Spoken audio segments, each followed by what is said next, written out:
দর্শক, এই মুহূর্তে নির্বাচন কমিশনে আছেন সহকর্মী মেজবা রহমান। সরাসরি যুক্ত হচ্ছি তার সাথে। মেজবা, কমিশনের আজকের শেষ দিনের আপিল শুনানির বিষয়ে বিস্তারিত জানাবেন আমাদের। আসন্ন ত্রয়োদশ জাতীয় সংসদ নির্বাচনের মনোনয়নপত্র যাচাই বাছাইয়ের অর্থাৎ শেষ দিন ছিল আজ। সেই দিনকে ঘিরে কিন্তু আজকে আমরা ইতিমধ্যে দেখেছি যে সকাল এবং একই সঙ্গে কিন্তু দ্বৈত নাগরিকত্বের বিষয়ে একটি সিদ্ধান্ত আসার কথা রয়েছে। আজ আগারগাঁও নির্বাচন কমিশনের ভবনের সামনে কিন্তু আমি এই মুহূর্তে রয়েছে। আমি একটু দেখাতে চাই যে এইখানে কিন্তু একই সঙ্গে সকাল থেকে ছাত্রদলের পক্ষ থেকে একটি কর্মসূচি রয়েছে।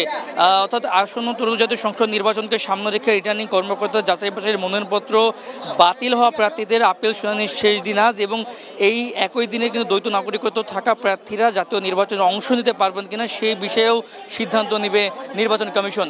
আমরা লক্ষ্য করতে সকাল থেকে কিন্তু এখানে ছাত্রদলের পক্ষ থেকে একটি কর্মসূচি রাখা হয়েছে।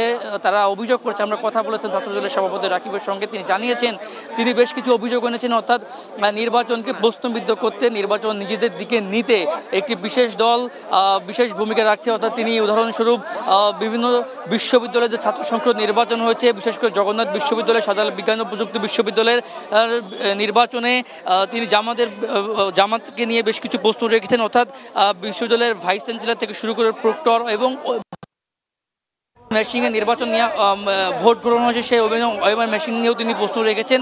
এবং এই বিষয়টি নিয়ে, অর্থাৎ এই পুরো বিষয়টি নিয়ে সেটি জাতীয় নির্বাচনের কোনো প্রশ্নবিদ্ধ করতে না পারে সেটি নিয়ে কিন্তু আজকে তারা একটি বিক্ষোভ কর্মসূচি রেখেছেন। এবং তিনি জানিয়েছেন সকাল থেকে, অর্থাৎ 9টা থেকে কিন্তু ছাত্রদলের নেতাকর্মীরা এই জায়গায় উপস্থিত হয়েছেন এবং 11:30 থেকে তাদের থেকে 12টা এর মধ্যে তারা একটি কর্মসূচি রাখবেন। অর্থাৎ তাদের কিছু দাবি দেওয়া, অর্থাৎ নির্বাচন সুষ্ঠুভাবে সম্পূর্ণ করতে কোনো বিশেষ দলকে যেন সহযোগিতা করা না হয় সেই জন্য তারা একটি কর্মসূচি রেখেছে। এবং জানিয়ে রাখতে চাই আজকে কিন্তু 35টির মতো মনোনয়ন যাচাই বাছাই হবে। সকাল 10টায় শুরু হওয়ার কথা রয়েছে এবং যতটুকু আমাদের কাছে তথ্য রয়েছে ইতিমধ্যেই কিন্তু শুরু হয়েছে। আজকে শুনানিতে 611 থেকে 645 নম্বর ব্যালট, অর্থাৎ 35টি ব্যালট পেপারে শুনানি হবে আজ, এবং একই সঙ্গে দ্বৈত নাগরিকত্বের বিষয়ে সিদ্ধান্ত হবে। এবং আজকে বিকাল 5টায় কিন্তু বিএনপির মহাসচিব মির্জা ফখরুল ইসলাম আলমগীর এই নির্বাচন কমিশনে আসবেন। এই ছিল আমার কাছে নির্বাচন কমিশন থেকে মনোনয়নপত্র যাচাই বাছাই শেষ দিনের সর্বশেষ তথ্য। মেজবা, ধন্যবাদ আপনাকে।